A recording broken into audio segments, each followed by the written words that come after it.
देखा जाए तो चिराग पासवान अपनी पहली लड़ाई जो उनके चाचा के साथ चल रही थी, पशुपति पारस के साथ, उसको जीतने में कामयाब रहे, यानी कि विरासत की लड़ाई। और कहीं ना कहीं वो ये साबित करने में कामयाब रहे बीजेपी के सामने कि पूरी जो पॉलिटिकल लेगेसी है या चिराग पासवान, जो पासवान वोटर है, वो चिराग पासवान के साथ है, इसीलिए चाचा किनारे कर दिए गए। क्या अब यही स्थिति या यही बात आरजेडी भी समझ चुकी है कि पासवान वोटर जो है वो इंटैक्ट है चिराग के साथ? अगर हम हाजीपुर से चाचा को उतारते हैं तो हमको उतना लाभ नहीं होना है, और अगर पासवान वोटरों को कंफ्यूज करना है तो चाचा को हमको भी किनारे लगाना पड़ेगा, तभी ये फाइट मजेदार हो पाएगी। तो क्या चाचा आरजेडी में पूरी तरीके से किनारे कर दिए गए? देखिए, जहां तक चाचा का सवाल है, बेचारे चाचा हो गए जी, चाचा बेचारे हो गए। चाचा के लिए यह कहा जा सकता है कि वो ना घर के रहे ना घाट के रहे जी।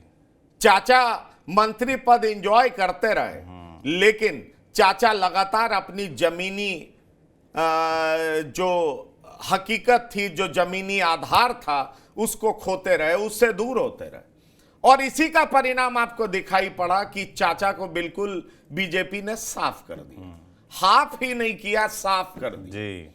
ऐसे में सवाल उठता है कि चाचा की क्या स्ट्रेंथ है, उसको आरजेडी भी समझ रही है जी। लालू प्रसाद मंजे हुए खिलाड़ी, बिल्कुल। लालू प्रसाद जिस तरह की रणनीति अपनाते हैं, क्योंकि पिछली बार तो वो जेल में थे, जेल में रह करके वो बहुत कुछ कर नहीं पाए थे और आरजेडी के भीतर बहुत तरह का कंफ्यूजन जी।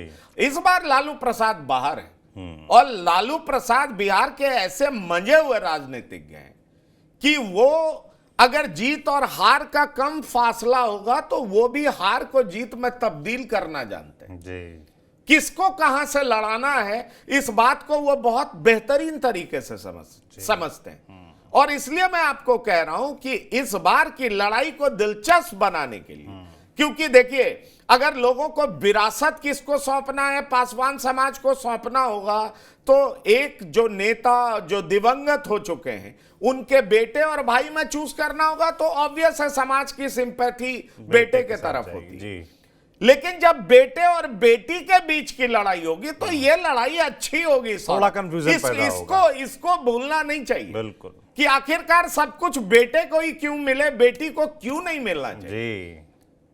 वो भी तो दिवंगत नेता की एक पत्नी की बेटी है, इस बात को समझिए। इसलिए ये जो चर्चा आरजेडी में बड़ी तेजी से चल रही है कि क्यों नहीं आशा देवी को मैदान में उतारा जाए और आशा देवी को मौका दिया जाए, हाजीपुर की लड़ाई दिलचस्प बनाया जाए, एक तरफा नहीं बनाया जाए। और हो सकता है अगर पासवान समाज के भीतर इस बात को लेकर के एक इमोशन जाग गया तो निश्चित तौर पर ये आरजेडी के लिए पॉलिटिकली बड़ा बेनिफिशियल हो। बिल्कुल। और आरजेडी इसी पर खेलना चाह रही, इसलिए कल आपने सुनील सिंह को सुना, जैसा कि मैंने आपको कहा कि सुनील सिंह कह रहे थे दगे हुए कारतूस, और सुनील सिंह ही नहीं कह रहे थे, भाई वीरेंद्र भी कह रहे थे।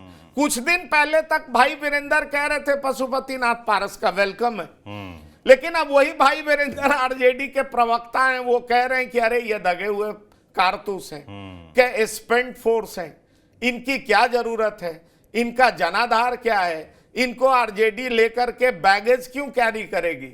आरजेडी में खुद इतने बड़े नेता हैं, उनके लिए तो सीटें हम लोग अवेलेबल करा नहीं पा रहे हैं, उनको अकोमोडेट कर नहीं पा रहे हैं, तो हम एक बोझ को क्यों अपने साथ लें। ये सुनील सिंह साफ तौर पर कह रहे हैं, जबकि सुनील सिंह दूसरी तरफ ये भी कह रहे हैं कि अरे भाई हम लोगों ने अधिकृत कर दिया अपने राष्ट्रीय अध्यक्ष को, वो फैसला लेने के लिए स्वतंत्र है। लेकिन पार्टी के भीतर से जो आवाज आ रही है उससे पार्टी के मूड का पता चलता है कि पार्टी सोच क्या रही। और जहां तक पशुपतिनाथ पारस का सवाल है, तो पशुपतिनाथ पारस अभी भी डिसाइड नहीं कर पा रहे हैं। वो एनडीए में है, अभी वो ये नहीं कह रहे हैं कि मैंने एनडीए से नाता तोड़ लिया, क्योंकि अगर आरजेडी में उनको तवज्जो मिल रहा होता और ये तय हो रहा होता कि आप वहां से लड़ेंगे, तो अभी तक वो एनडीए से नाता तोड़ चुके होते। वो ये नहीं कह रहे होते कि मेरी मोदी जी में बड़ी आस्था है, मैं उनका बड़ा सम्मान करता हूं, विश्व के सर्वाधिक लोकप्रिय नेता हैं, इस तरह की भाषा उनकी नहीं होती क्योंकि बीजेपी ने उनको कुछ दिया नहीं। इसलिए मैं आपसे कह रहा हूं कि चाचा ना घर के रहे ना घाट के रहे। उल्टा और हुआ कि जो उनके साथ पहले 5 लोग थे, 5 में 2 लोग पहले छिटके, वो खगड़िया के महबूब अली कैसर जो सांसद थे वो उनको छोड़ करके चिराग के इर्द गिर्द घूमने लगे, और उनसे पहले जो वैशाली की सांसद वीणा देवी हैं वो चिराग के आसपास घूमने लगी। अब ये दोनों लोग तो पहले छोड़ चुके जी। अब बचे 3 लोग, जिसमें चाचा पारस 1, चंदन सिंह 2 जो कि सूरजभान सिंह के भाई हैं, और तीसरे उम्मीदवार जो चाचा पारस के भतीजे हैं प्रिंस राज। अब प्रिंस राज की भी बोली बदल रही है। अच्छा। प्रिंस राज कह रहे हैं कि चिराग हमारे अभिभावक हैं, हमारे बड़े भाई हैं, और सच बात है परिवार तो एक ही है, कुनबा तो एक ही है। जब तक रामविलास थे ये कुनबा एक था जी। दिवंगत नेता रामविलास पासवान में सबको भरोसा था, पासवान की पूरी राजनीति उनके इर्द गिर्द घूमती थी जी। लेकिन अब आप देखें तो पार्टी में परिवार में ही कई धारा हो चुका है। एक बेटी का परिवार अलग राजनीति कर रहा है, दिवंगत नेता के भाई का परिवार एक अलग राजनीति करने को लेकर के एक नई पार्टी बना दिया, राष्ट्रीय लोक जनशक्ति पार्टी, और एक उनके सुपुत्र चिराग पासवान लोक जनशक्ति पार्टी रामविलास उन्होंने बनाया। अब आप देखिए कि अपने परिवार को समेटने और सहेजने के लिए चिराग पासवान क्या कुछ करते हैं, यह देखना दिलचस्प होगा, क्योंकि कहा जा रहा है जी। कि एक समस्तीपुर सीट भी उनके कोटे में आया है, जहां से प्रिंस राज सांसद हैं। लेकिन प्रिंस राज को टिकट इसलिए नहीं दिया जाएगा क्योंकि चिराग ने एक डिसीजन ले लिया है